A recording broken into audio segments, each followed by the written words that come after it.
yuko Farawo amuhitana. Ntibyari gushoboka yuko Yesu atavuga. Ntibyari gushoboka yuko Herode amuhitana. Ntibyari gushoboka yuko Herode amuhitana.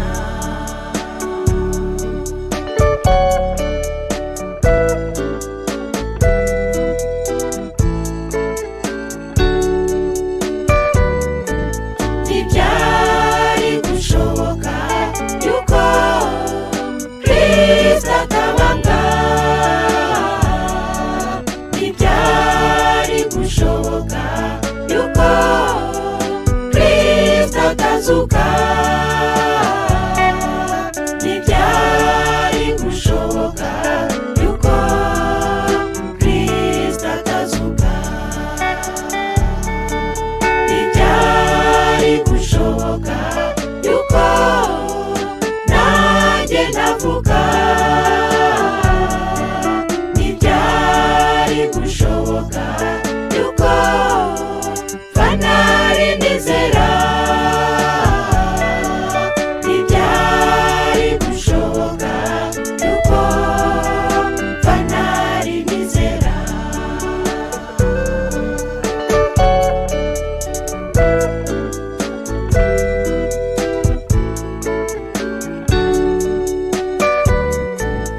Ntibyari gushoboka yuko mpfira mu byaha. Ntibyari gushoboka yuko Satani amerana. Ntibyari gushoboka yuko Satani amerana.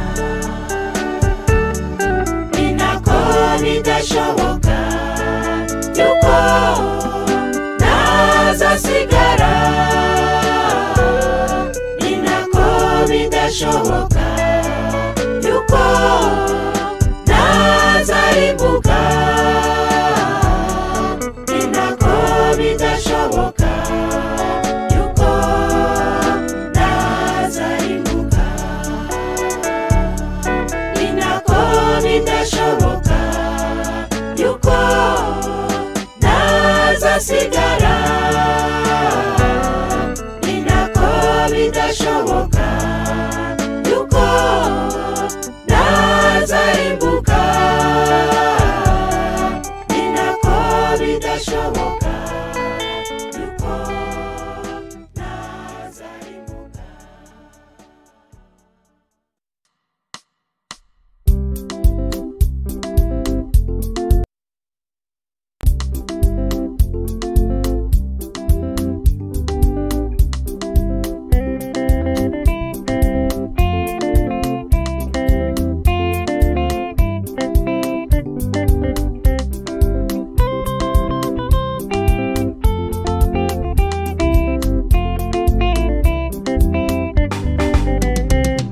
Usubiriza igihe erega Mana uri mwiza.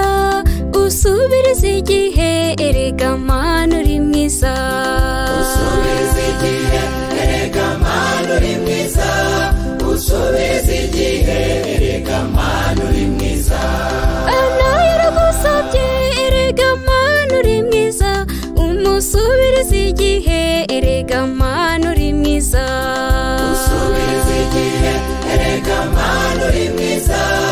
Usubiriza igihe erega Mana uri mwiza.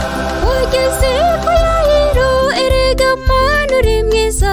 Wamushubirije igihe erega Mana uri mwiza. Usubiriza igihe erega Mana uri mwiza.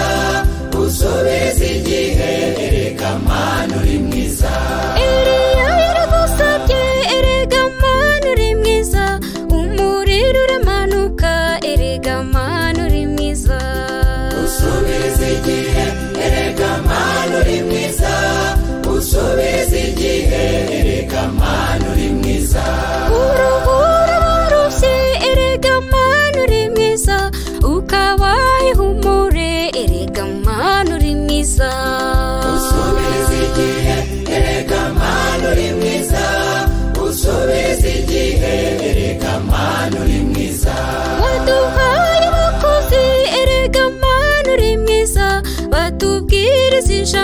erega mana uri mwiza usubiza igihe erega mana uri mwiza usubiza igihe erega mana uri mwiza waduhaye umubatizo erega mana uri mwiza umubatizo w'ukuri erega mana uri mwiza usubiza igihe erega mana uri mwiza usubiza igihe erega mana uri mwiza usubiza amasengesho erega mana uri mwiza tukongererwa imbaraga erega mana uri mwiza usubiza igihe erega mana uri mwiza usubiza igihe erega mana uri mwiza abarwayi urabakiza erega mana uri mwiza ukabaha ubuzima erega mana uri mwiza usubiza igihe erega mana uri mwiza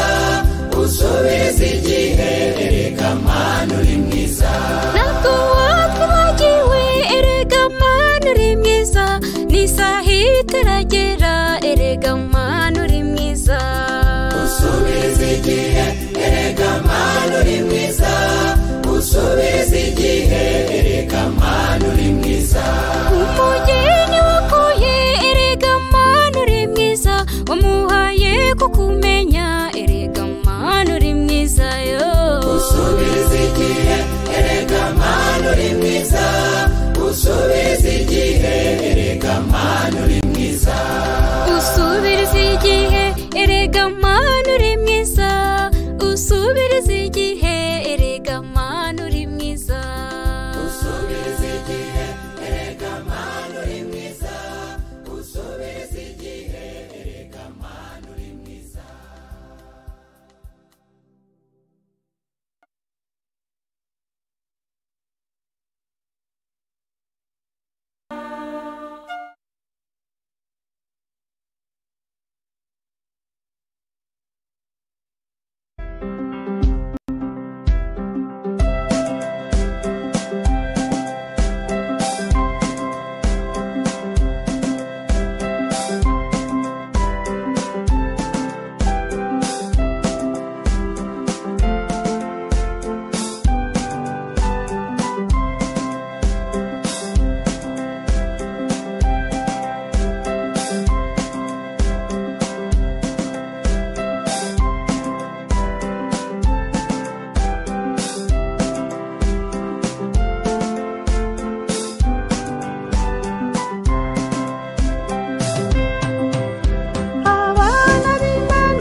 Alleluia. Amen. Bene data n'abashiki banjye ndabaramutsa mu izina ry'umwami wacu Yesu Kristo. Mes frères et mes sœurs, je vous salue dans le nom du Seigneur Jésus-Christ. Ndabahoberana urukundo. Je vous salue avec amour. Guhoberana kwera kuri mu ijambo ry'Imana. Et une salutation sainte qui est dans la parole de Kubera Dieu. yuko ijambo ry'Imana ni Imana ubwayo. Parce que la parole de Dieu est Dieu lui-même. Kuko Uwiteka aravuga ati muri Yesaya 43 dans Isaïe 43:11 aravuga ati njyewe ubwanjye ni njyewe Uwiteka. Moi et moi seul je suis l'Éternel. Kandi nta wundi mukiza utari njye. Il n'y a point d'autre salut que moi. Uwo ni Uwiteka ubivuga wenyine. C'est l'Éternel qui le dit lui-même. Kubera yuko umuntu ntakiza. Parce que l'homme ne sauve pas. ndetse nta n'ikindi gikiza Il n'y a rien d'autre qui puisse sauver. n'Uwiteka wenyine. Il n'y a que l'Éternel, lui seul. Ariko Uwiteka afite ibyo akoresha kugira ngo asohoze umurimo we. Mais l'Éternel a les outils qu'il utilise pour achever son œuvre. Il utilise l'homme. Nk'uko yakuye Abisirayeli muri Egiputa, Comme il a pris son peuple d'Égypte akoresheje Mose, en utilisant Moïse. ndetse no mu gihe cyawe ntahinduka. Et même en ton temps, il ne change pas. Bisaba yuko agira uwo akoresha kugira Il ngo doit utiliser urokoke. quelqu'un pour que tu sois sauvé. Nk'uko igihe cyo kurimbura isi ku bwa Nowa, Et comme du temps des déluges du temps de Noé, Imana yohereje ubutumwa ibubwira Nowa, Dieu a envoyé un message et Kandi ce message fut adressé à iramwishimira. Noé et il a été content de lui. icyo gihe ibyaremwe byizeye ubutumwa bwa Nowa Ainsi, tous ceux qui ont cru et qui ont cru au message de Noé byararokotse. furent sauvés. Imana ishimwe kandi Que himbazwe. Dieu soit loué, qu'il soit glorifié. Uyu mugoroba ni mwiza Ce soir, nous avons une kuko soirée tugira merveilleuse. igihe cyo kuvuga ubutumwa, Nous avons le temps d'annoncer l'évangile. ariko akenshi kuvuga ubutumwa ni byiza kuko ari ubutumwa bw'Imana, Mais annoncer l'évangile parce que c'est l'évangile de Dieu, ariko ni byiza c'est cyane bien. ko Imana ari iza ikagusanga aho uri akaba ariyo ikubwiriza. C'est encore mieux que l'Éternel lui-même puisse vous Mu rencontrer gihe où vous kigoye, êtes, qu'il puisse vous prêcher. isi iri mu kaga, Nous sommes dans des temps difficiles où le monde ariko ibi est ngibi bisaba dans des ko difficultés. bidufungura amaso, Et ceci devait nous ouvrir les yeux. kuko ndasaba Imana cyane Parce que je prie beaucoup kandi Dieu. nicyo nyisaba igihe cyose mpagaze imbere y'abera nshaka kuvuga ijambo ry'Imana. Et c'est cela mon souci toutes les fois quand je me tiens devant les enfants de Dieu pour annoncer sa parole. Nuko ubwoko bw'Imana Et que le peuple de Dieu, ijambo navuze ryaturutse mu kanwa kanjye qui est sorti de ma bouche, ritavuzwe nanjye ahubwo rikavugwa que ce n'Uwiteka, soit dit de l'Éternel, pas de moi. ryahuza ubwoko bw'Imana Et que cela n'Imana puisse ubwayo. rassembler le peuple de Dieu et Dieu lui-même. Kuko l'objectif de la prédication Intego y'ikibwiriza c'est réunir le peuple de Dieu avec Dieu. ni uguhuza Imana n'ubwoko bwayo. Imana ishimwe kandi himbazwe. Que Dieu soit lui qui soit glorifié. Imana ibahe umugisha aho Que muri Dieu vous hose. bénisse partout où vous êtes. Tugiye gusoma ibyanditswe, Nous allons lire les Écritures. ariko turasoma mu itangiriro ibice 22. Nous allons lire dans Genèse 22. Turahera ku murongo wa 7 tugeze ku wa 8. Nous allons commencer au verset 7 jusqu'au 8. Ndetse turi busome n'ahandi. Et nous allons lire d'autres chapitres aussi. Turasoma no mu Baheburayo Nous allons lire ibice aussi 10. dans Hébreux chapitre 10. Duhere ku murongo wa 36 tugeze Nous ku allons commencer 39. par le verset 36 jusqu'à 39. Niyo mpamvu aho muri murahaguruka, Partout où vous êtes, levez-vous. reka tubanze dusenge. Nous allons d'abord prier. Mana ishobora byose, Éternel Dieu Tout-Puissant, mu izina ryawe Yesu Kristo, en ton nom Seigneur Jésus-Christ, tugiye kumva ijambo ryawe. nous allons écouter ta parole. Ibi byanditswe tugiye gusoma byahumetswe nawe, Ces écritures que nous allons lire ont kandi été bifite umumaro inspirées de kugira ngo toi. bitwigishe, cela- biduhanire gukiranuka, biduhindure abantu bashyitse. Et cela a l'avantage de nous Uhereye kuri transformer. uvuga kugeza ku wumva À ndetse commencer par n'uzumva, moi qui parle, celui qui écoute. mwami bizakize ubugingo Seigneur, bwe, que cela sauve kandi sa bikiri vie. none bikize ubugingo bwanjye, Et que bikize cela ubugingo nous bwa sauve mwene ma data, vie et la vie de bikize mon ubugingo frère. bwa mushiki wanjye. Que ma sœur soit sauvée aussi. Bikureho ingorane mwami kuko ni ijambo Que les ryawe difficultés ryuzuye. partent parce que c'est une parole Bane natwe kuva ku complète. itangiriro kugera ku iherezo. Commence avec nous et termine Abakurikiye avec bose nous. ku murongo wa interineti, Que ceux qui nous suivent par abakurikiye Internet bose mu buryo butari bumwe, et ceux qui nous suivent aussi par différents moyens, ari aba hafi ari que n'abakure, ce soit ceux de près ou de loin, uri Imana ihamagara, tu es un Dieu qui appelle, izi umuntu mu izina qui ryawe, connaît mu izina chacun par rye, son nom. ni wowe umuzi, ni wowe C'est toi qui wamukunze. les connais, c'est toi qui Buri les wese aimé. umuhe umugisha kandi umubere Que igisubizo. chacun de nous soit béni pour Dusabye et qu'il dushima soit twizeye ko dukorera qu'il ait ta ibirenze ibyo. réponse. Et nous te remercions izina parce que ry'Umwami tu vas wacu nous Yesu donner ce Kristo. qu'on t'a demandé dans le Amen. nom du Seigneur Jésus-Christ. Amen. Reka dusome mu itangiriro Nous allons lire dans Genèse 22. 22. Duhere ku murongo wa 7 tugeze ku wa 8. Nous allons commencer au verset 7 jusqu'au 8e. Isaka ahamagara se Aburahamu ati data, aramwitaba ati ndakwitaba mwana wanjye. Aramubaza ati dore umuriro n'inkwi ngibi, ariko umwana w'intama uri he w'igitambo cyo kozwa? Aburahamu aramusubiza ati mwana wanjye, Imana iri bwibonere umwana w'intama w'igitambo cyo kozwa. Nuko bombi barajyana. Amen.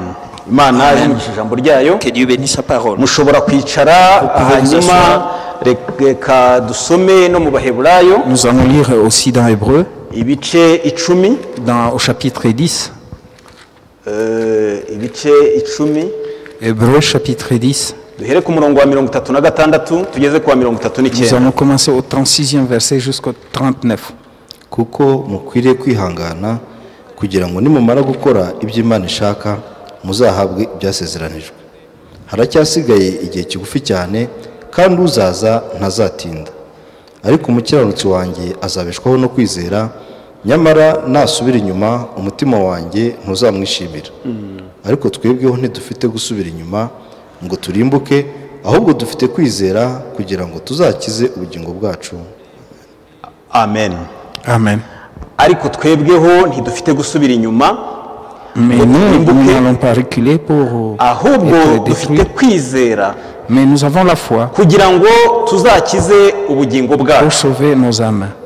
Imana ishimwe kandi Que Dieu himbazwe. soit loué, qu'il soit glorifié. Mwene data mushiki wanjye, Ainsi, mon frère et ma soeur, kwizera la foi, niko gukiza ubugingo. c'est ce qui sauve l'âme. Kandi tumaze iminsi Et nous venons de, twumva ijambo ry'Imana en écoutant aho la parole Uwiteka de Dieu, yakubwiraga ngo mwana wanjye, où l'Éternel te disait, mon fils, mwana wanjye, ujye ukomeza ibi byigisho byanjye continue à suivre kubera ko ces nibwo enseignements, bugingo bw'ababibonye, car c'est la vie pour ceux qui nibwo ont reçu. bugingo bw'ababyize. C'est la vie de ceux qui ont cru à ça. aho ngaho wakuraho ukavuga ngo nibwo bugingo bwanjye kumvira iri jambo Et c'est ça ry'Imana. ma vie pour écouter cette parole de Dieu et l'obéir. Imana ishimwe Que kandi Dieu soit loué, qu'il himbazwe soit glorifié. mu izina ry'umwami wacu Yesu Dans le nom Kristo. du Seigneur Jésus-Christ. Kuko Imana yabwiye Mose iti, Parce que Dieu a dit à Moïse, ariko uzabwira Abisirayeli uti, dis ainsi au peuple d'Israël, Uwiteka Imana ya sekuruza wanyu,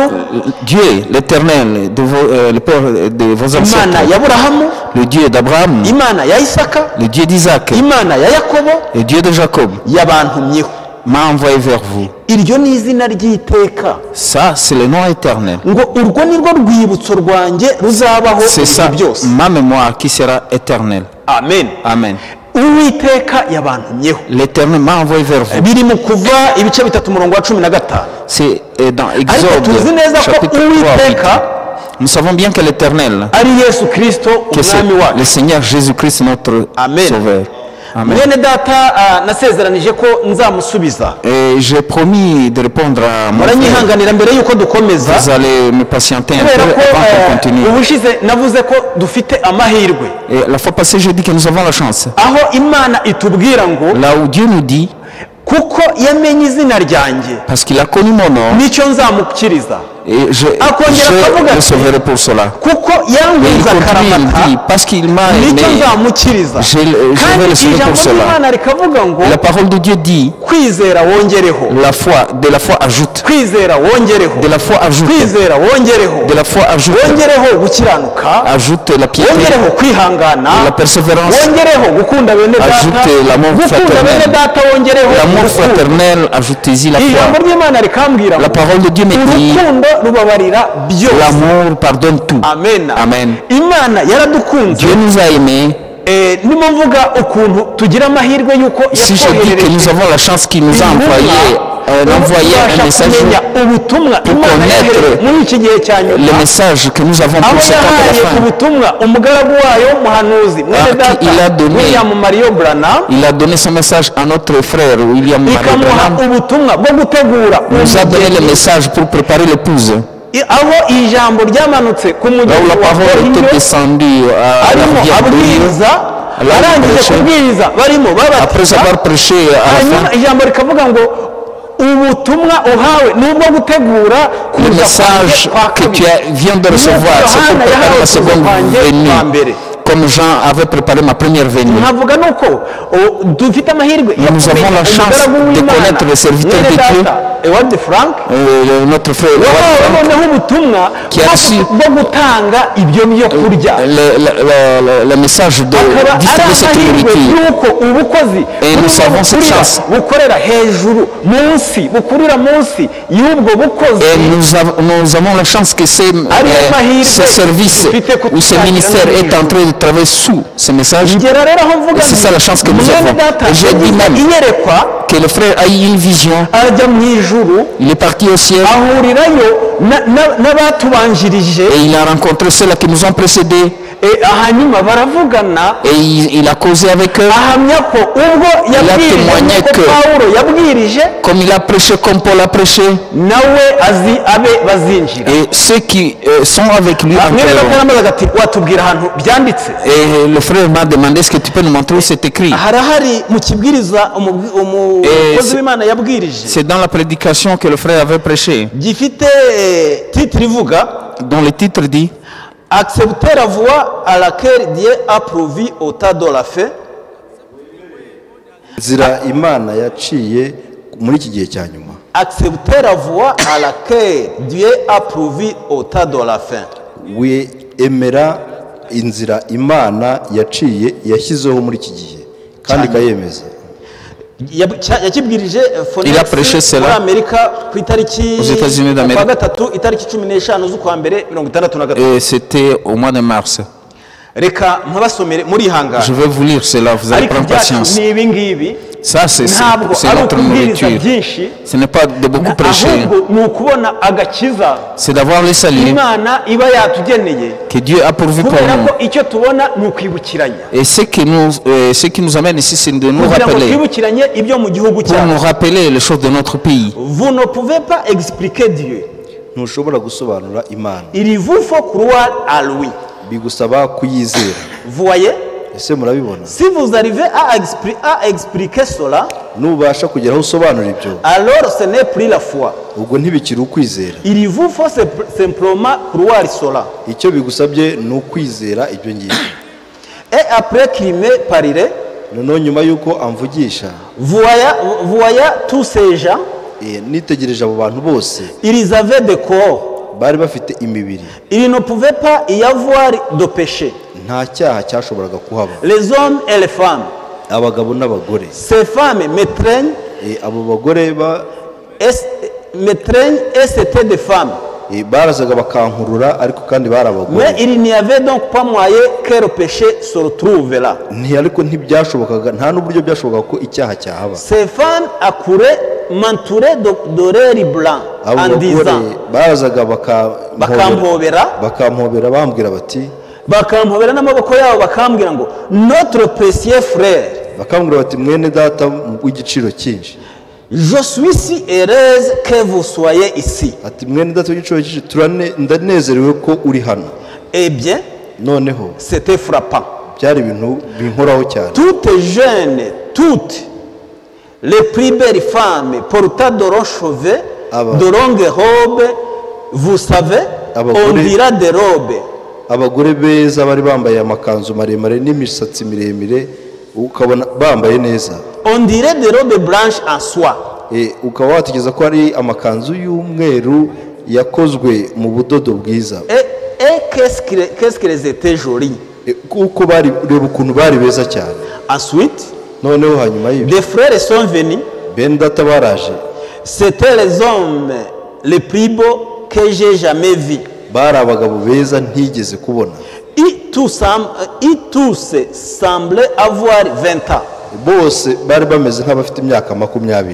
Et les yeux s'entaillaient, ils étaient à tout point de vue des hommes. Amaso yabo arabagirana bari banyuranye nk'uko abantu bose baba bameze. Et je me suis émerveillé. Noneho biranezeza cyane. Et il me soulevait, m'étreignait en disant notre précieux frère. Je me suis demandé comment était-ce possible.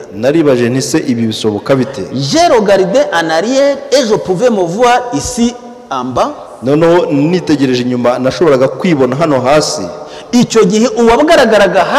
C'est lui qui était visible ici sur terre. C'est ce corps que nous portons. Car nous savons bien que l'homme que nous allons enterrer, ce n'est pas celui-là l'homme. Nous enterrons l'extérieur, mais celui de l'intérieur est parti. J'ai regardé en arrière et je pouvais me voir ici en bas toujours couché. aho nari nasigaye hasi ndyamye.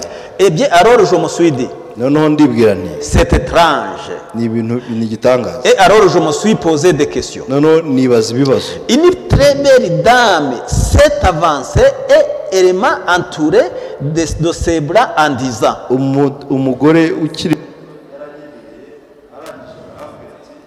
oh frère Branham, nous sommes très contents que tu sois ici, notre précieux frère.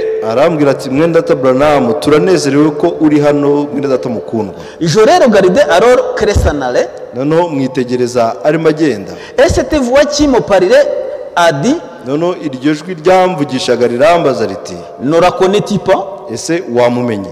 J'ai dit non, non. ndavuga nti oya.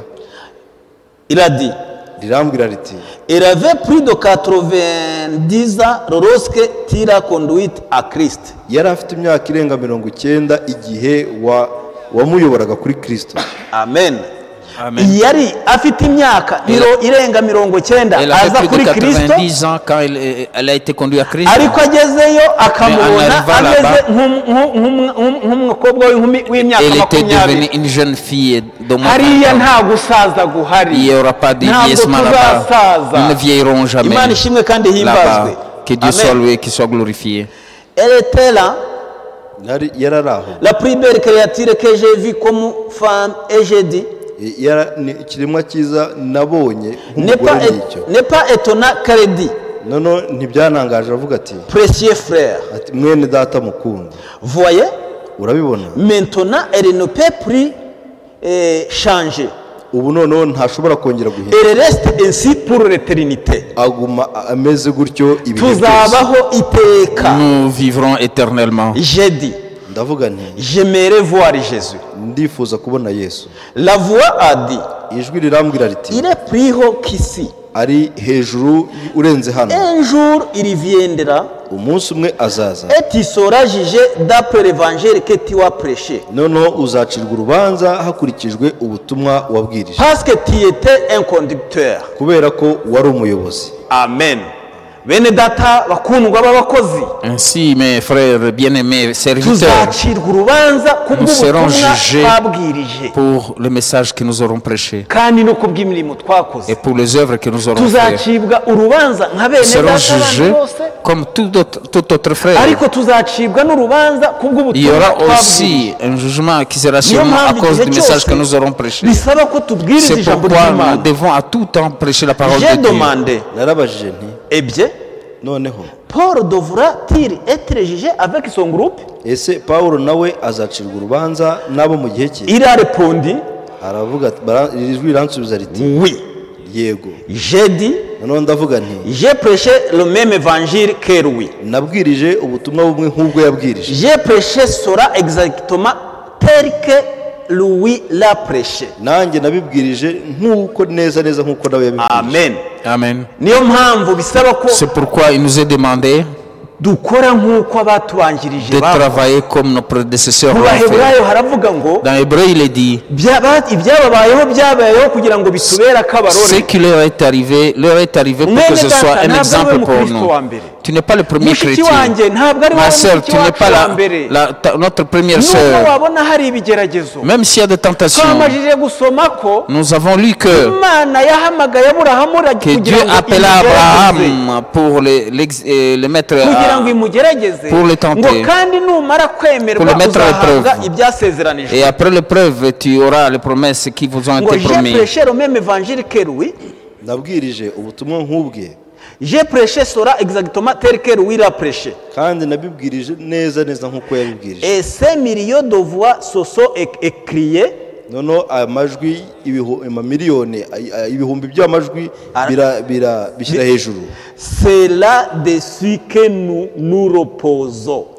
biravuga biti aho natwe niho turuhukira, niho tuzaruhukira. C'est là que nous nous reposons. Que Dieu soit loué, qu'il soit glorifié. Ibyo wabisanga muri Et ceci, vous pouvez trouver ça dans mu kibwirizwa kivuga la prédication qui dit accepter la voie à laquelle Dieu a pourvu au temps de la fin. emera ubutumwa Imana yateganije mu gihe cya nyuma. Ku rupapuro rwa 5 n'urwa 6. Imana ibahumurisha mu izina ry'umwami wacu. que Dieu vous bénisse au nom du Seigneur Jésus-Christ. Reka dukomeze ijambo ryacu. Continuons notre message maintenant. mwene data mushiki wanjye, Mon frère, ma sœur, umwami wacu Yesu Kristo notre Seigneur Jésus-Christ, niwe wenyine il n'y a que lui seul uvuga qui peut dire, ati qui dit, muze munsange ndabaruhura. venez à moi, je vous donnerai du niwe repos. wenyine Il n'y a que lui qui ushobora peut dire, kuguhindura. qui peut te changer. kuko mwene data mushiki wanjye, Ainsi, mon frère et ma ijambo sœur, ry'Imana rirambwira la ngo parole de Dieu me dit, iyo umuntu ari muri Yesu quand quelqu'un est en ababaye Jésus, icyaremwe gishya. il devient une nouvelle créature. mu Bakorinto ba kabiri igice Dans cya 2 gatanu, Corinthiens chapitre 5, Abakorinto ba kabiri igice cya gatanu dans 2 Corinthiens umurongo chapitre wa cumi na 5, gatandatu n'uwa cumi na karindwi, versets 16 et 17, ijambo ry'Imana riratubwira la ngo parole de Dieu nous dit, iyo umuntu ari muri Yesu aba ari quand icyaremwe quelqu'un est gishya. en Christ, il est une ngo nouvelle kandi niyo mpamvu créature. tutakirebera umuntu mu C'est masekuru. pourquoi nous ne regardons plus Amen. quelqu'un selon ses ancêtres. ntabwo umuntu aba abaye icyaremwe gishya. Quelqu'un est devenu une nouvelle Mwene data, créature. hamusomere dufashe Mon kugira ngo frère, dukomeze. lisons cela pour que ça puisse nous aider, pour que nous puissions continuer.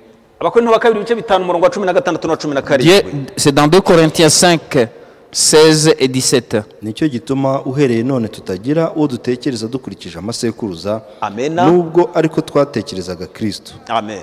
ariko noneho ntitukimutekereza dutyo. Yego. Umuntu wese iyo ari muri Kristo aba ari icyaremwe gishya, ibya kera biba bishize, dore byose biba bihindutse bishya. Amen. Amen. Amen. dore byose biba bihindutse Voilà bishya. que tout est iyo devenu umuntu ari muri Kristo nouvelle. Yesu, Quand quelqu'un est en karande Christ, iwanyu, Et ainsi bwa te- bwoko bw'iwanyu, bwa bwoko ta tribu, navukiyemo, ibyo la byose tribu dans ntabwo laquelle tu biba es né, bifite ububasha ça bwo n'a plus de puissance kumurikirana. de te kubera poursuivre. yuko mba mbaye Parce que icyaremwe tu es devenu gishya. une nouvelle Amen. créature. mwene data mushiki wanjye, Ainsi, mon frère et ma aho uri sœur, hose wavuga uti, partout où tu peux Imana dire ishimwe. que Dieu soit loué. Amen. kubera iki? Pourquoi? iyo utaragera muri Yesu, Quand tu n'es pas encore en Christ, tubigendanemo neza. allons-y lentement. hari umuntu wigisha umwana Il y a quelqu'un qui enseigne à son enfant. gutukana, Est-ce qu'il peut éduquer son enfant hari à umwigisha insulter, kurakara, à se fâcher? ntawe. Personne. ni kamere. C'est la nature. ariko iyo ugeze muri Kristo, Mais quand tu es en Christ, uba ubaye icyaremwe gishya. tu deviens une nouvelle ubushize créature. twarangirije ahantu ukuntu La fois Stefano passée, nous yahamije arrivés là où Kristo, Stéphane a témoigné Christ. bamuhekenyera amenyo, Ils ont grincé les dents pour lui, bararakara. ils se sont fâchés contre Ese lui. none Ainsi, iyo umajije kuba icyaremwe après gishya, que tu sois une nouvelle Amen, créature, baguhekenyera amenyo, ils grincent les ugapfukama dents. ukabasengera, et tu t'agenouilles et tu pries pour eux. kuko yarapfukamye arabasenga. Parce qu'il s'est agenouillé, il a prié pour eux. Et après la prière, le ciel fut ouvert pour lui. arega mube mworoheje, hari icyo mbonye. Attendez d'abord, j'ai vu quelque chose. mwitonde kuntera amabuye, hari Faites icyo attention, mbonye. ne me lapide pas. mbonye Et Kristo. je viens de voir Imana quelque ishimwe chose. kandi Quand tu ihimbaze. vis, et déjà Ni vu ukuvuga Christ. ijambo ry'Imana C'est-à-dire, rirantegeka ngo la parole de Dieu unesheje m'oblige. ikibi Et icyiza. il faut vaincre le mal par le Amen. bien. iyo umuntu ari muri Yesu, Quand tu es en Christ, aba abaye icyaremwe gishya. tu es une nouvelle créature. kugira ngo ube icyaremwe gishya, Pour être une nouvelle nuko créature, ujya muri Yesu. tu dois être en Christ. Amena. ni ukuvuga ngo iyo Tu uri dois muri être dans Yesu, Jésus. Quand tu es en byose Jésus, birahinduka. tout change. iri jambo rero Et c'est cette rivuga, parole qui uba dit, ugeze muri Yesu, maintenant comme tu es bisaba en yuko Jésus, ugenda tu dois marcher nk'uko inzira yateguwe comme le n'Uwiteka. chemin a été frayé Nta par handi tubonera l'Éternel. agakiza. Il n'y a pas Amen. d'autre source de Tukabonera muri salut. Yesu Kristo. Nous avons Kubera ko le salut aravuga dans ngo, Jésus-Christ. ntawe ujya kwa data ntamujyanye. Et il dit, personne ne va au Père sans moi. ni njye nzira, Il dit, je kandi suis le ni chemin njye kuri. et je suis la vérité. Amen. uyu Amen. munsi Aujourd'hui, nta handi agakiza Et kabonerwa, nous n'avons des saluts agakiza ailleurs, kabonerwa muri pas Yesu ailleurs. Kristo. C'est rien Niyo qu'en mpamvu, Jésus-Christ. mwene data C'est mushiki pourquoi, wanjye, mon frère et ma soeur, ugomba kuba muri Kristo, tu dois être en Christ, uri icyaremwe gishya. étant une nouvelle Kuko ijambo créature. ry'Imana rirambwira Parce ngo, que la parole de Dieu me dit, udashaka kujya gushaka ubugingo et si tu veux la vie, azabubura. Et Ariko celui qui ira chercher la vie, il la manquera. ubutanga ku bwa Kristo mais celui qui donne sa vie pour Christ azabubona. l'aura. Amen. Amen. kubera ko iyo uri muri kamere, Parce que quand tu es dans la chair, kuraguza tu vas chez les Wajya sorciers. kuraguza, Et quand tu vas voir les sorciers, ukaba ufashe Imana uyigereranyije n'ibigirwamana, et tu viens de mixer Dieu ukaba et ugiye les mu ruhande idoles. rwa Ahabu Tu vas dans Ahab na Yezebeli, et Jézabel. kubera yuko ugiye Pourquoi? gushaka Parce que izindi tu es mana. parti chercher d'autres dieux. kubera ko Ahabu Pourquoi Ahab? yari umwisirayeli, Et c'était un Israélite. na Yezebeli Et Jézabel, amajije kumushaka après l'avoir épousée, ainsi Jézabel a amené les idoles de chez elle. Elle a amené ça en Israël.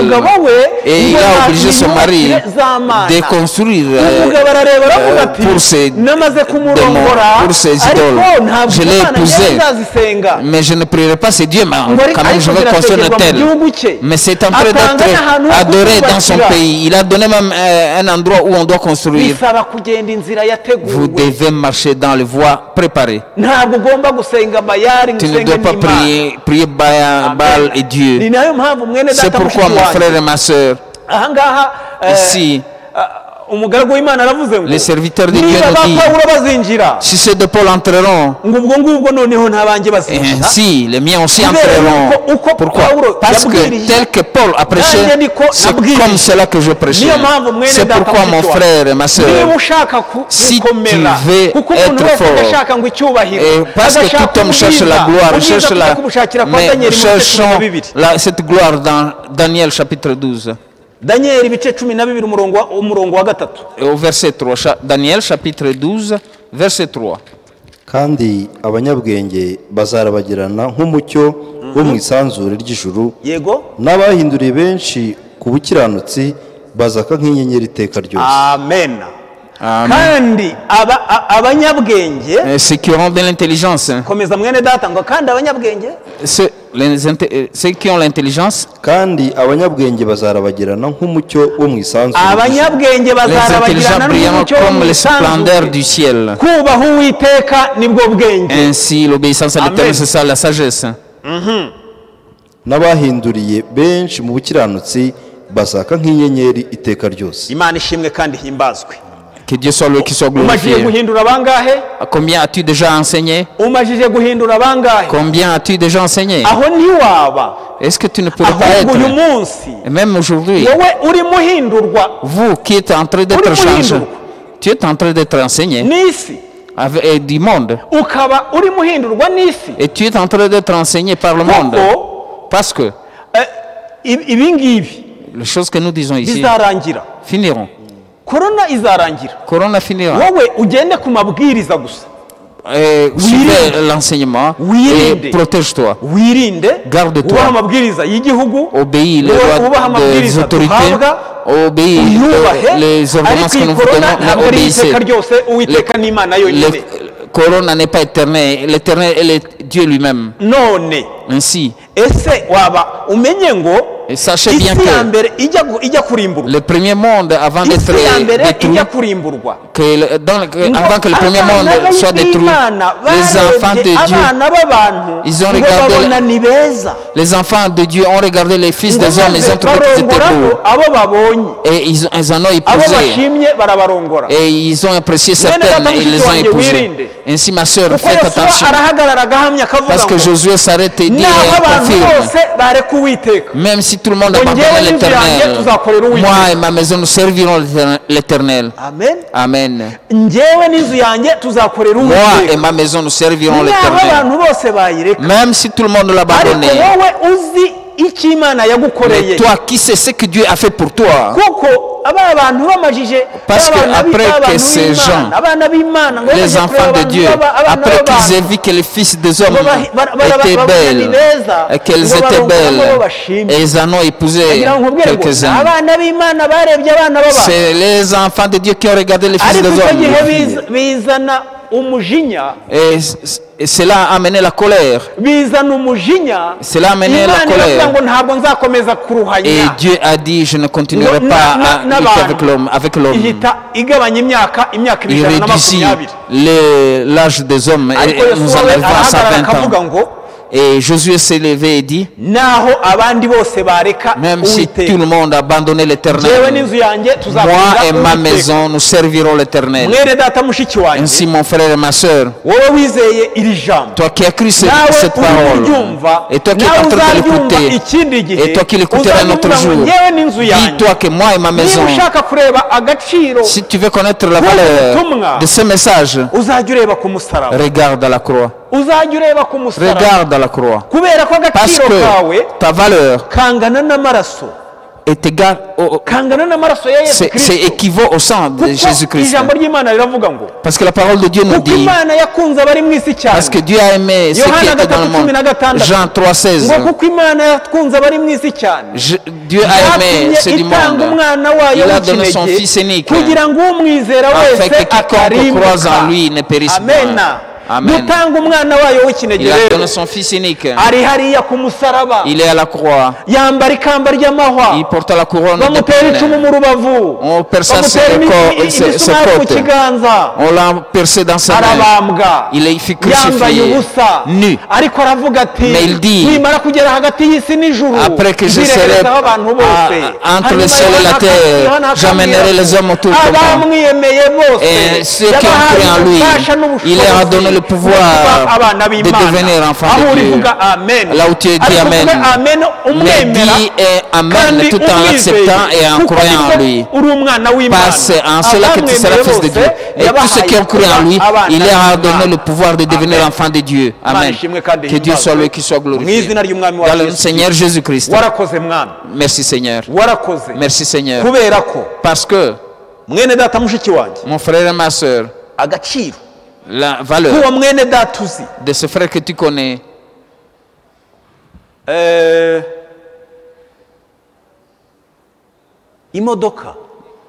un véhicule ou toute autre richesse, sa valeur, c'est pas parce qu'il est grand, c'est pas parce que le véhicule est petit, c'est pas les apparences.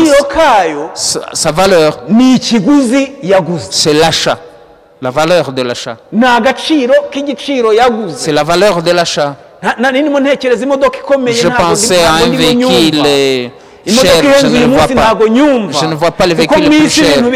Parce que dans le monde, les choses changent au jour au lendemain. Ce n'est pas sa façon d'être, son apparence. Tu peux voir un véhicule qui a belle apparence et moins cher. Et celui-là n'est pas cher peut-être. Pas plus cher que d'autres. Il y a le véhicule qu'on appelle Hama. Oui, c'est Hama. Hama. Hama en Kinyarwanda, ça signifie marteau. Hama, ça signifie marteau. Je me souviens que quand nous avions des problèmes, quand les problèmes te viendront et que tu verras que c'est nombreux et c'est en train de te percer avec les épines, tu sauras que la réponse c'est le Hama. Et le Hama ou le marteau, il écrase.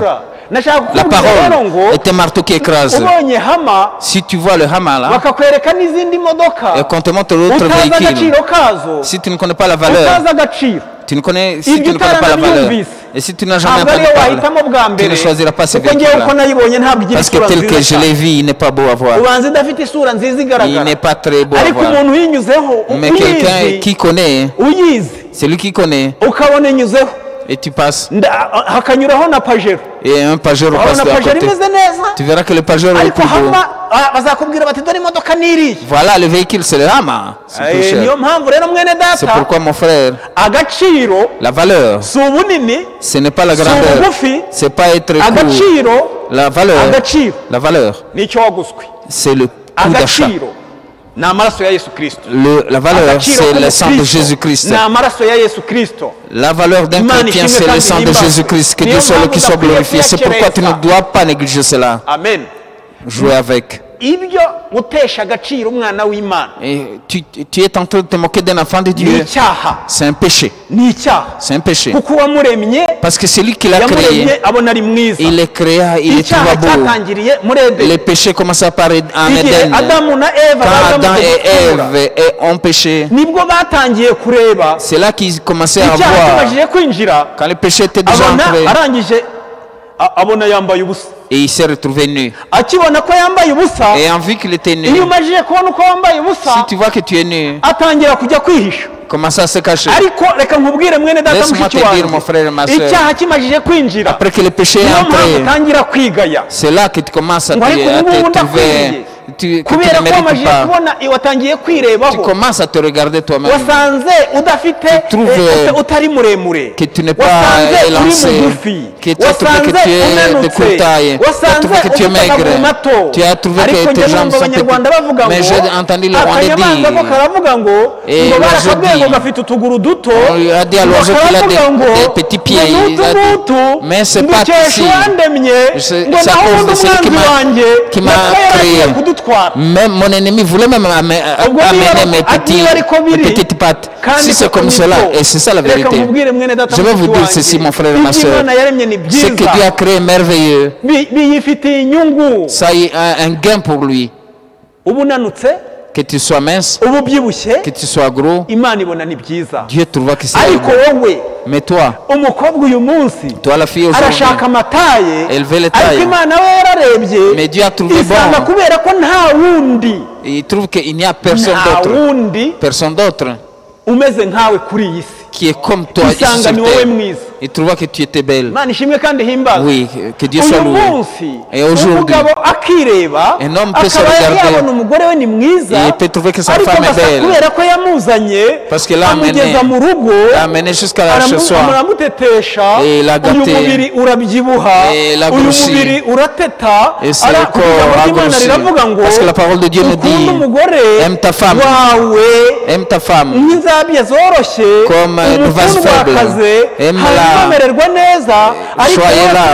Mais comme tu as continué à travailler et tu commences maintenant à te blâmer, tu commences à voir, tu trouves que tu as vieilli. Est-ce qu'elle n'a pas vieilli aussi? Le fait que tu sois vieux, ça fait d'elle belle. Amen. Laisse-moi te dire maintenant, tu ne peux pas te blâmer. C'est comme ça que Dieu a pourvu. Tu commences à voir, tu trouves que tu as vieilli, tu trouves que beaucoup de choses, ne te blâme pas, tel que Dieu te voit, il est content de toi, et cela a commencé par le péché, même jusqu'aujourd'hui.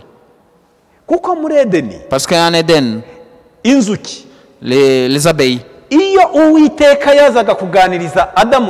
quand Dieu venait pour causer avec Adam et Ève, les créatures venaient pour écouter. Et c'est pourquoi le serpent a eu le temps de venir séduire Ève. Dis-moi si tu rencontres un serpent, tu peux causer avec. Même un rat, tu vas fuir. Mon frère et ma soeur, revenons sur le chemin que l'Éternel a tracé il y a longtemps. Que Dieu soit loué, qu'il soit glorifié. Dans le nom du Seigneur Jésus-Christ. Dieu appela Abraham. Là, nous avons lu dans Genèse 22, verset 7 à 8. Il appela Abraham. Abraham, fils de Terah, il avait appelé et pour l'amener dans le pays de la promesse. Abraham accepta et se leva et partit. Amen.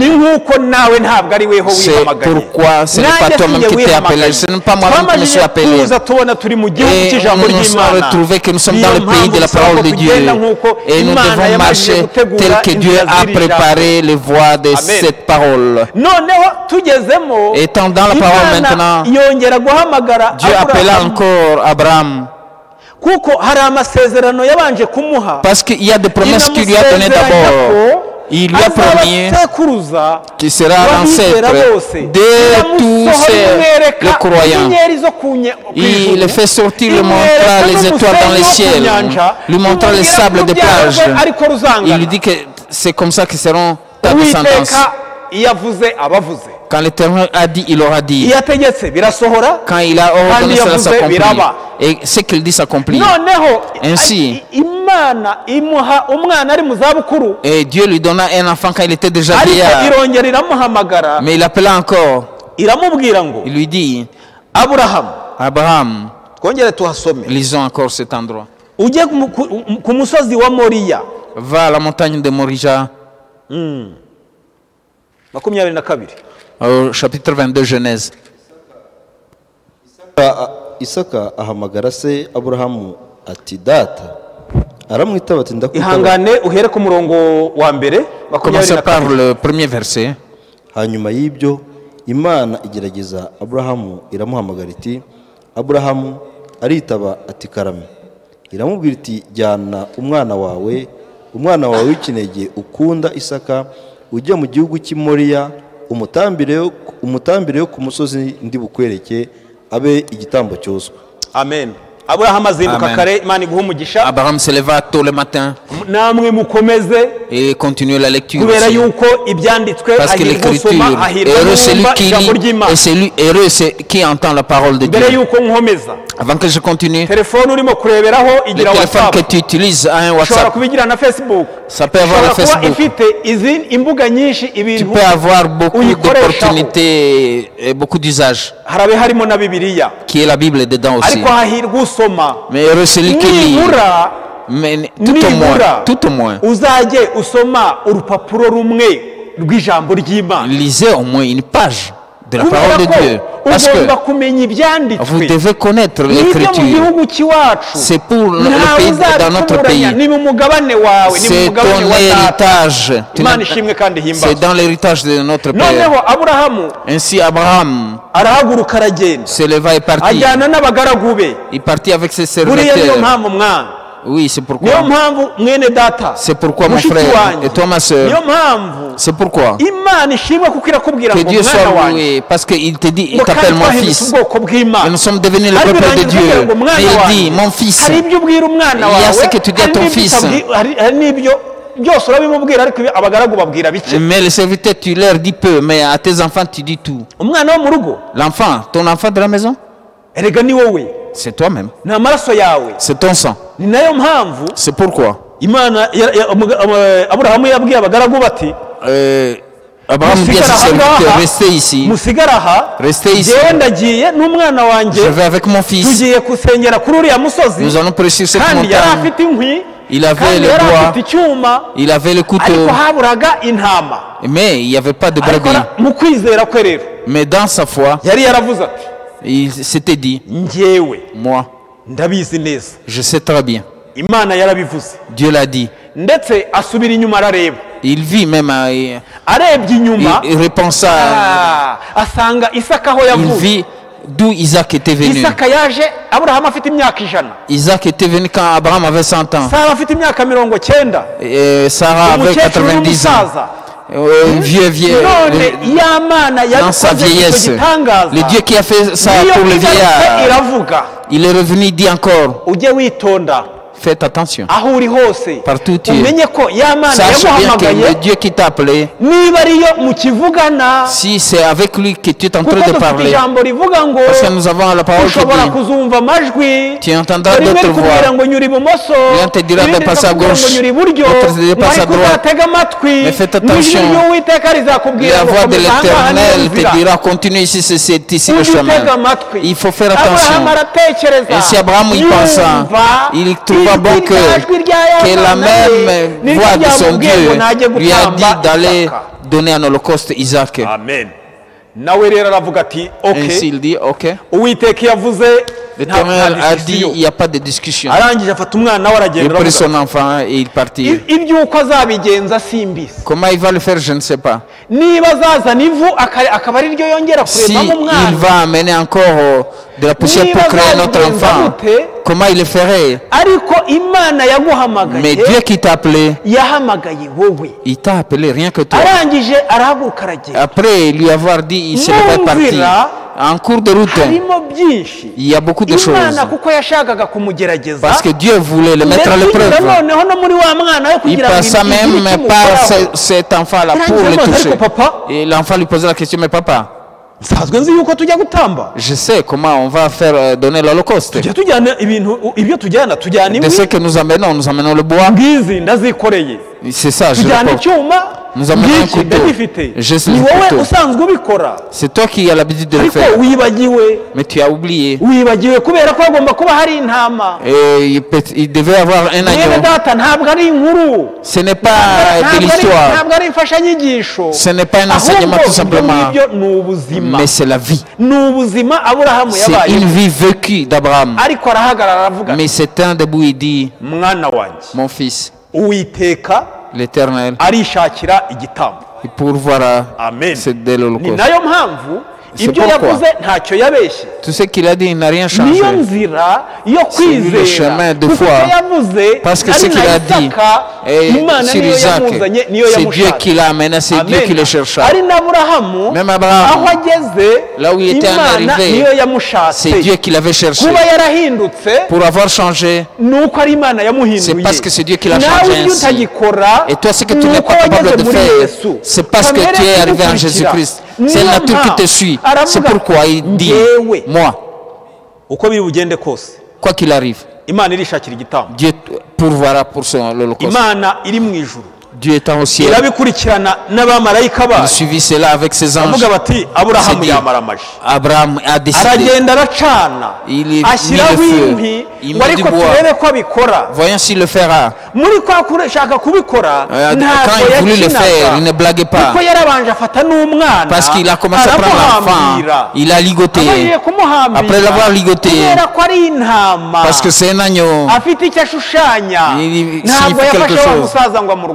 Il n'a pas pris ses pierres pour se battre contre lui. Mais il s'est calmé, il dit, ils m'ont dit mes origines. Ils m'ont dit même mes origines. Si c'est comme cela, c'est bon. Que Dieu soit lui qui soit glorifié. C'est cela. C'est pourquoi ce jeune homme qui était venu en dansant, Dieu est sorti de la guerre. Et il trouvait que son papa était décédé. Et l'enfant de Jephthah, la fille qui s'appelle Jephthah, elle s'est dit, Père, si c'est comme ça que tu as décidé, la parole de Dieu qui a dit, avant que je sois un germe dans le ventre de ma mère, l'Éternel a dit, si c'est comme ça que tu as juré à l'Éternel, donne-moi un peu de temps seulement, que j'aille pleurer ma virginité et je viendrai. Je viens. Et c'est pourquoi Isaac aussi, les enfants de Dieu sont les mêmes. Elle accepta aussi. Et Dieu dit, Abraham a décidé réellement. Il descendit, l'ange descendit. Parce que le salut de l'homme, pour sauver quelqu'un, Dieu a mis le chemin. Et l'ange descendu. Vas-y rapidement, prends la main d'Abraham. Il entendit cette voix. Laisse cet enfant. Voici l'agneau. La parole fut accomplie. Que Dieu soit loué. Amen. C'est pourquoi, mon frère et ma soeur, Isaac, même ici, il a quitté là-bas. Il a quitté là-bas 10 ans. Oh, par ailleurs, ni t'étais Dieu. Et cet agneau, j'étais fini. C'était fini pour moi. J'allais être brûlé et devenir cendre. Je serai un bon parfum devant l'Éternel. C'est pourquoi la parole de Dieu dit, la mort des saints a une grande valeur devant Dieu. Oui, c'est cela. C'est une grande valeur pour Dieu parce que même la mort fait respecter Dieu. Et que Dieu soit le qui soit glorifié. Dans le nom du Seigneur Jésus-Christ. Ainsi, mon frère et ma soeur, Dieu ne tarde pas dans sa promesse. Mais la voie par laquelle il est passé, la voie tracée, c'est la foi. Quiconque croit sera sauvé. Et c'est pourquoi, mon frère et ma soeur, partout que tu sois, parce que la parole de Dieu me dit qu'au premier jour, quand les disciples ont prêché, ils ont parlé de Jésus-Christ. Ils ont parlé de Jésus-Christ crucifié. Et ceux qui l'ont entendu, ils ont dit, que ferons-nous? Que ferons-nous, nos frères? Que ferons-nous pour entrer dans le royaume de Dieu? Après, il leur dit, Repentez-vous. Repentez-vous. Parce que la mwihane parole buri de Dieu wese dit abatizwe mu que izina rya chacun de Yesu vous Kristo. soit baptisé dans le Seigneur Jésus-Christ. uwo munsi bose buri wese Ce agenda jour-là. bari barenze ibihumbi bitatu Ils étaient ariko plus de uwemeye 3000. abemeye babaye Mais ibihumbi quiconque bitatu crut, ils kwemera étaient ni 3000. ukwawe no La foi guhakana ni Étienne ukwawe et imana iguha umugisha mu l'incrédulité izina ry'umwami t'appartient. wacu Yesu Que Dieu Kristo. te bénisse dans le Seigneur Yesu Kristo Jésus-Christ. baramubajije Ainsi, bati on posait la question à Jésus-Christ en disant, bamubajije bati ils lui ont posé la question en disant, ubwami bw'imana est-ce que le royaume des cieux, buzaza ryari quand est-ce qu'elle viendra? Luka 17 Et c'est dans Luc 17. ubwami bw'imana buzaza ryari Quand est-ce que le royaume des cieux ni viendra? ikibazo bamubajije C'est une question qui fut posée à arangije Jésus. iyo bamubajije Quand on lui pose la question, arasubiza il devrait répondre. arangije arababwira ati Luka 17 Luc 17, umurongo wa 20 au verset 20. aramubaza bati ubwami bw'imana buzaza Le ryari royaume des cieux viendra quand? buzaza ryari Quand est-ce que le royaume Mwene des data cieux dufashe. viendra? Que le frère lise. abafarisayo baramubaza bati ubwami bw'imana buzaza ryari? none mwene data ubwami Ainsi, mon bw'imana frère, buzaza ryari le royaume de Dieu vient. Quand est-ce qu'il viendra?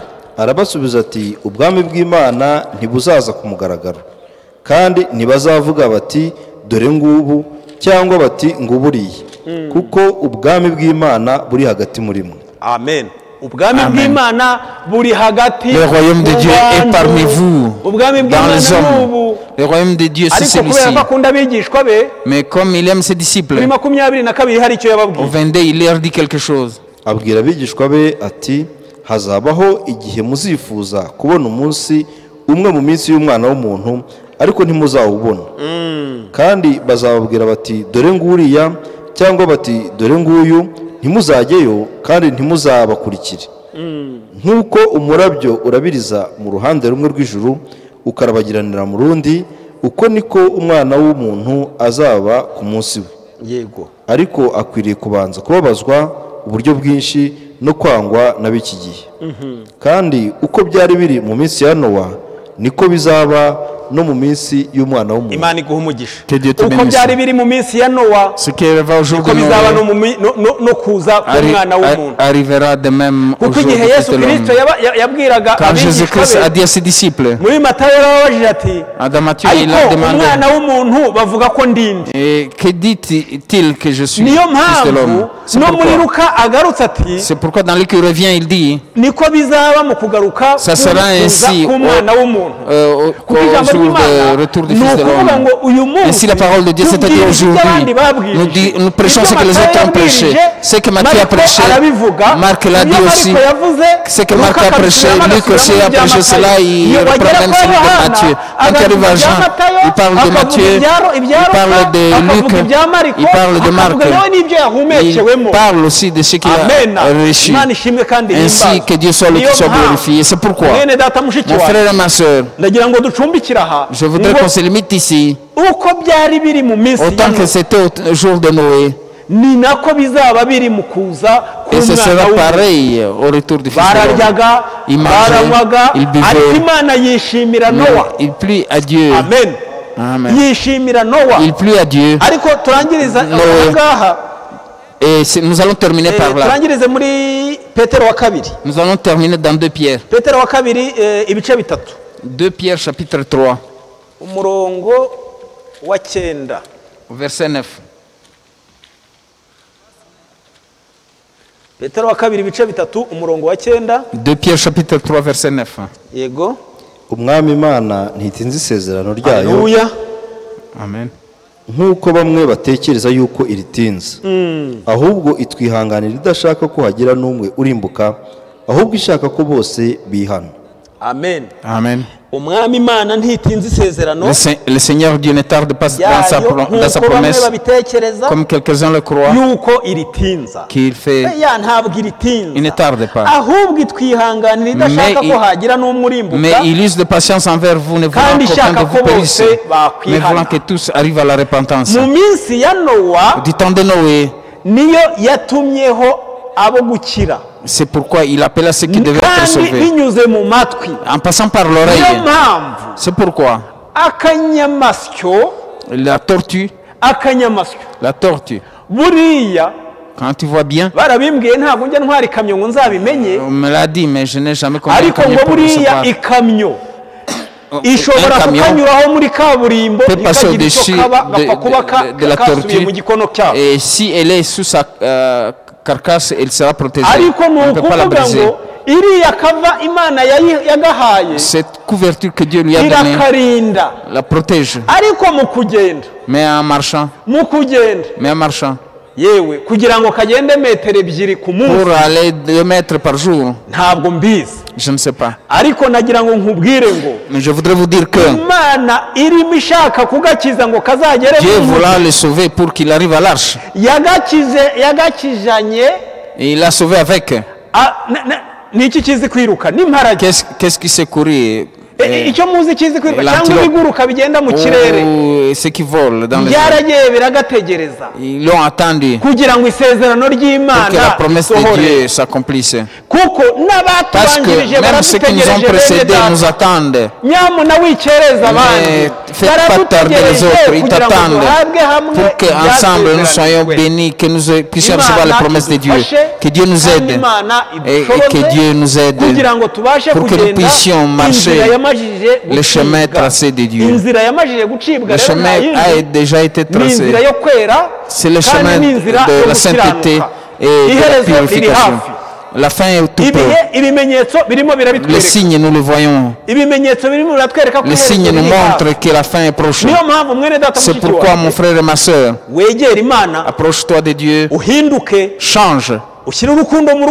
Mettez l'amour dans ta maison, mettez l'amour dans ton cœur, parce que quand ça quittera ton cœur, ça se manifestera dehors. Pardonne,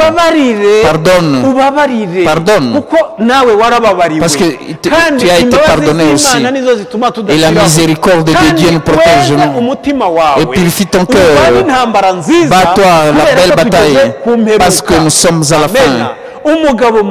Et si l'homme chez soi, qu'il aime sa femme, que l'enfant aussi, qu'il aime ses parents, et la femme, qu'elle obéisse à son mari, afin qu'ensemble, qu'ils puissent avoir une seule orientation pour qu'ils puissent surmonter ce problème, qu'ils puissent surmonter cet océan et cette montagne. Amen.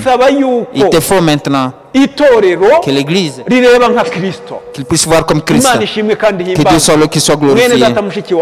Ainsi, mon frère et ma soeur, que l'amour puisse vaincre. Amen. Que la méchanceté quitte. Qu'est-ce qui pourra enlever cela? D'abord, c'est d'obéir la parole de Dieu. Et après, c'est la prière. Que Dieu vous bénisse dans le nom du Seigneur Jésus-Christ. Soyez humbles et inclinons la tête pour la prière. Uzampe iherezo ryiza mwami, uzampe iherezo ryiza mu bibazo, uzampe kunesha mu ntambara, ujye unundwanirira Yesu, uzampe iherezo ryiza, uzampe iherezo ryiza. Mwami wacu Yesu Kristo, notre Seigneur Jésus-Christ, wadutangije urugendo, tu nous as fait commencer un voyage. Tugera hagati mwa, nous sommes au milieu, Seigneur. Turagushimira ko ari wewe waduhamagaye. Nous te remercions parce que c'est toi qui nous as appelés. Et c'est toi qui et c'est toi qui nous habites de ta gloire. Et c'est Seigneur Jésus-Christ tout-puissant qui nous a appelés pour arriver chez toi. Et au milieu de la route, nous pouvons avoir des difficultés. Et dans ce moment-ci, nous avons une promesse qui dit: combattons le diable, il fuira loin de nous. Avec tes serviteurs partout ils sont, et avec ta parole, avec les saints, dans ton sein, notre Seigneur Jésus-Christ, que le diable et son armée qui sont à côté de nous, des saints, des croyants, de ceux qui t'obéissent, que le feu quitte le ciel, pas avec la main d'homme, mais avec ta puissance, que ces feux détruisent le diable et tous les démons, que cela quitte tes enfants, que les malades guérissent, que ceux qui ont fait tout pour manger, que ceux qui ont manqué la paix trouvent cette paix, par qu'un Dieu tout-puissant. Ainsi notre Dieu, dans ton sein, nom Seigneur Jésus-Christ, visite les veuves, c'est toi le mari de veuves et père des orphelins. Dans ton nom, Seigneur Jésus-Christ, quand ce monde devient difficile, quand les gens sont découragés, encourage tes enfants. Ainsi, préviens-nous de la peur. Descends à tes serviteurs et visite-les. Ainsi, Dieu Tout-Puissant, prions pour notre pays, en commençant par le président de la République. Bénis le Seigneur. Et ceux qui sont contents de la paix, de l'aider, bénis-les aussi. En ton nom, Seigneur Jésus-Christ, bénis et donne la paix aux Rwandais. Donne-leur la bénédiction. Accepte, Père Dieu éternel. Bénis cette région et Israël. En toi, Seigneur Jésus-Christ, il y a une puissance qui guérit. Des pandémies qui ont existé. C'est toi qui l'as fini. Et ta puissance n'est pas partie pour ne pas sauver. Les gens ne savent pas plus quoi faire. Mais c'est toi qui as la réponse à tout. Ainsi, Père, ta miséricorde soit abondante à tes enfants et que nous puissions retourner à l'église, que nous puissions voir, que nous puissions voir ces moments merveilleux entre travailler dans ton église. Continue à protéger chacun de nous partout où il est. Continue à être avec le Saint, que tes enfants, Seigneur, à qui tu as donné l'intelligence pour utiliser la connexion. Révèle-toi au jour le jour, parce que la meilleure technologie est votre. Oh Seigneur, comme c'est toi qui comprends les Écritures, donne-leur l'intelligence pour comprendre la bonne nouvelle qu'elle atteigne le monde entier. Nous prions pour notre pasteur. Nous demandons la bénédiction pour tes serviteurs dans ce pays, tes serviteurs dans le monde entier. Que tu continues à le protéger, que tu puisses leur habiller de la force dans ce temps de la fin, afin que les derniers puissent entrer.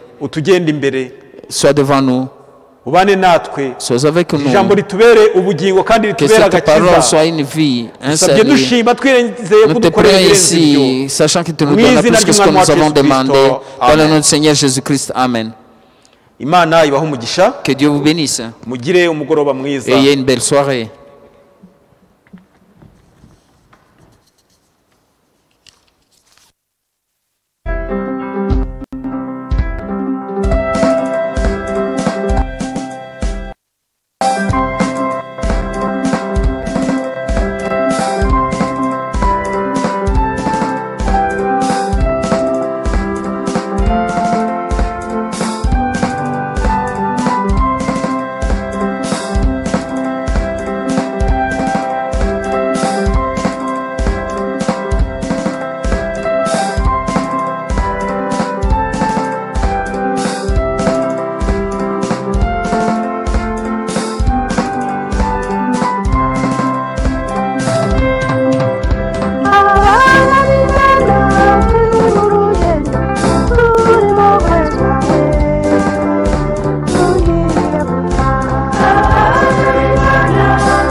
Turimo kwezwa we, tugiye